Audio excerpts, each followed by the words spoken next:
வணக்கம். இன்னைக்கு பழைய ஞாபகம் என்னன்னா, நார்த்தங்காய் செடி இது.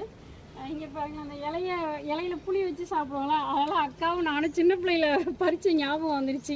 பிச்சுட்டு போகிறோம், கீழே போய் புளியை வச்சு சாப்பிட்றோம். உங்களுக்கு காமிக்கிறேன் வாங்க. இதே பெஞ்சில் சின்ன வயசில் 2 பேரும் ஒன்றா உட்காந்து சாப்பிட்டோம் ஸ்நாக்ஸு. இப்பயும் அதே பெஞ்ச் இருக்குது. இங்கே பாருங்களேன், புளி கல்லுப்பு இலை. நான் ரெடி பண்ணுறேன் ஸ்நாக்ஸு. புளியை ஃபஸ்ட்டு வச்சாச்சா, அடுத்து கல்லுப்பு. நீ எடுக்கலையா?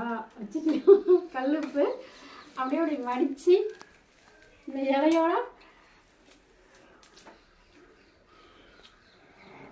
நல்லா இருக்கு. அந்த வாசமும் புளிப்பும் நல்லா இருக்கு. நீங்களும் சாப்பிட்டுட்டு என்ஜாய் பண்ணுங்க. கமெண்ட்ல சொல்லுங்க யார் இதுமாரிலாம் செஞ்சு சாப்பிட்ருக்கீங்க. Okay, by. உங்கள் விஷயம். வீடியோ பிடிச்சதா லைக் பண்ணுங்க, ஷேர் பண்ணுங்க, சப்ஸ்கிரைப் பண்ணுங்க, கமெண்ட் கண்டிப்பாக சொல்லுங்க.